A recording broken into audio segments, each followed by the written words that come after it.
I was trying to unpack, and I know it's a complex conversation, but I was trying to unpack the property market, what it is like for you. Property expert Henry, only one, so maybe that will help you out. Hall has said it should be held in a park instead, where it could be policed better. The carnival organisers say those carrying out violence have nothing to do with Notting Hill Carnival and its values. Well, joining me now is author, writer and broadcaster Nels Abbey. Nels, thank you for taking time out to speak to me. I know you are always busy, so I appreciate you having you back on BBC Radio London. Always a delight. Look, I'm going to come to Susan Hall's comments in a moment, but firstly, I did want to ask you about something you tweeted today in response to a Daily Mail article about the disorder at this year's Notting Hill Carnival. You said, I'm reading here, over 99.9% of people who went to the carnival did so merrily, peacefully and without blemish. Yet this tiny minority of idiots offered a propaganda victory against all of us. These are traitors to our community, collaborators with the most vicious of racists. What did you mean by traitors to our community now? So, thank you very much for having me. I think this is a very important discussion. We all have an understanding of how society works, and we all have an understanding of the role we play in society and what we're ambassadors for and what we're not ambassadors for. The Notting Hill Carnival essentially is almost like it's become a focal point of black celebration, or a celebration of blackness in Britain and liberation and everything else. It's a beautiful thing. When a person, particularly, dare I say, a person from Afro-Caribbean descent, makes their way to a celebration such as the Notting Hill Carnival, something that's going to attract millions of people, it's going to have a gazillion cameras around. Even put the cameras aside, but it's going to attract millions of people. It's going to attract a large crowd of people. People are going to be there looking for happiness, for joy, to try some different food, to try to find love, maybe, or to find the simulation of love. Just have a good time. To have a great time. Yeah. And then suddenly, you, utter idiot, thinks to yourself, you know what? I'm going to hold on to my knife and take it with me there. You shouldn't be taking a knife anywhere, because number one, it's a thing that weak men do. It's a thing that very, very weak and insecure people do. So you should learn how to. Okay. You should put that aside also for 1 second. But you should not be carrying a knife. Number one, it's illegal. Number two, it's a thing that weak men do. Number three, it's things that people that can't fight do, right?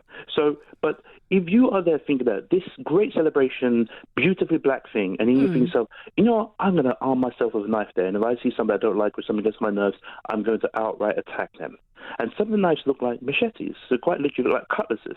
And you think to yourself, yeah, that's a brilliant idea. That's not going to get me into any trouble. That won't cause anything. The problem is that, no, you are so unbelievably stupid if that is something that you calculated. And I can't believe you're that stupid, so therefore I think that you are worse than stupid. You are a traitor. Okay. You are somebody who has betrayed the community, because you must know the impact this is going to have on all of us and our image in this country and our standing in this country. They're standing on the carnival too. And I appreciate that you're really passionate about this, and I want to give a bit more of a balance. Before I do, though, I just want to understand in what way then are these individuals that you're pointing out collaborators with the most vicious of racists, as you so say?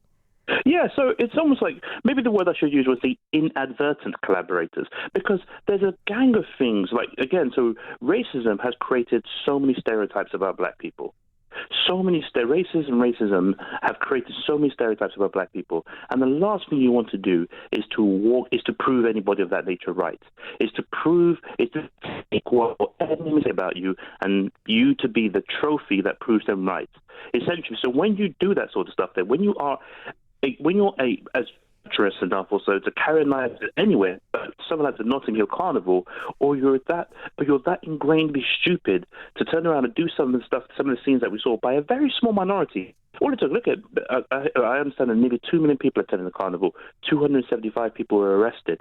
Now, even the arrest thing too, the arrest headline, I've always treated that with due business because police statements are not to be the most trusted things in the world when it comes to black people in particular. But nevertheless, when you do that there, so when you turn around and you actively operate and conduct yourself in a manner that is going to prove racists right about us, you are collaborating with racism. You are effectively their World Cup trophy. They can bank on you if they can say the worst about us, and you can just wake up in the morning and prove them right, you have betrayed all of us. And for now, I think that the day in which it's one thing for us to just for us to condemn those people or so, but it's now we have to call them what they are. You are traitors. You are absolutely betraying our community, and we won't accept it anymore. Not only that, too, I must point out too, that when you take something like a knife there and you swing it on somebody, you are actively ruining somebody's life. You could potentially kill them. And not just that person. Everybody who witnesses it too, they will never be the same once they walk away from that situation.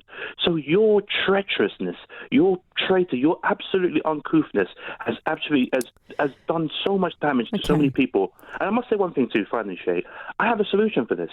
I think that we need to start disappearing some of these children for a while. What do you mean by that? I think that some of these children, some of these young people or so, perhaps Britain might be a bit too liberal for them to live in as young people. If they're showing these some sort of people are going to be very shocked by that now. No, yes, and I'm a product of what I'm about to say here.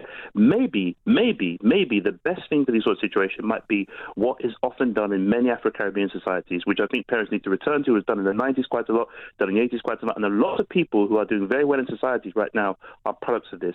What we need to do was to actually remove children who are proving to be problematic or proving to show these sorts of tendencies and send them back to the old country where things are a lot less liberal and there's significantly more discipline in boarding schools in particular. So it is, we might say it's harsh now. I've got to interject now. I have to interject because, you know, some people were really upset and offended by that because, you know, for people who are, you know, born and brought up in this country, whether they are, you know, in your eyes or in the eyes of society, doing wrong or have ill will or have committed a crime, the idea that they should just be removed from their country of origin is going to be quite...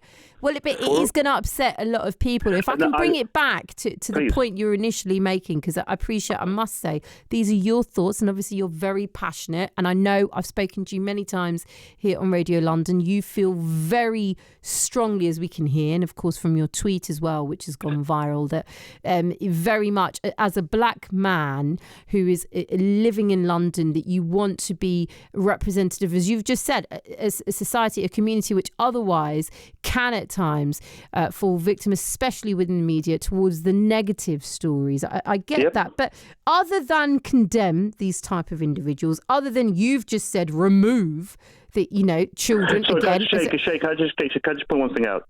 When I say remove, I say for a period of time. Okay, and let but them go still, to some people will say don't remove children altogether. But point is, no, I don't mind what some people say because I think this is for the better of those children. And when they come back in 10, 20 years or so, not 10, 20, if they come back in 3-4 years' time after that period in a tougher boarding school back home or somewhere else like that, and then they start hearing them on the radio and they're breaking into politics and they're going high in society or so, as opposed to them languishing in a prison or something else like that, you will come back and you'll actually thank God the day you actually took that decision. All right, let me give the alternative. Most people will say there's one element, it's too left, the other element is too right. Why not find a middle ground here? Other than condemn them or your solution, remove them for a short period of time. Isn't there something that can be done around disruption? Is it not around better policing? Or, as I now come to Susan Hall's comments, move the carnival to a park where it can be better policed? I don't agree with it. I don't particularly take Susan Hall seriously at all. I don't think anyone does. I don't think her comments are to be taken seriously at all. It's a carnival. It's rooted in Notting Hill for a range of historic and serious reasons. Notting Hill was a black slum about 50, 60 years ago, so 70 years ago when we arrived in this country.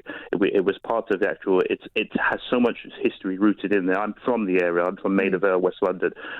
So I know exactly everything that it's rooted in there. So seeing the carnival go through these areas which have been the most aggressive massively gentrified places possibly on earth. It serves a particular purpose of these young people going back there, going back to their roots, touching the soil, dancing around the streets and everything else. And it's called the Notting Hill Carnival for a reason. It's globally renowned.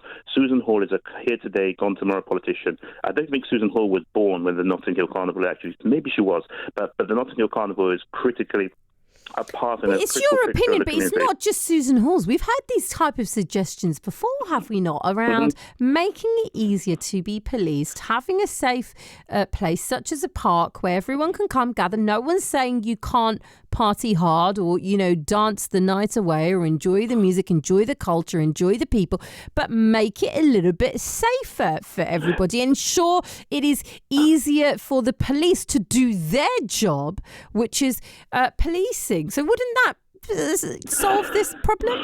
I think there's a couple of things going on over here. We've seen these shocking images of these people carrying knives every day. We now know the figure that is 275 people who are arrested, of a population of about 2 million. I must point out, it is if you grab a sack of rice, it is less than a handful. It is a significant, it's probably like a tablespoon of a sack of rice or so, who are causing trouble at this thing over there.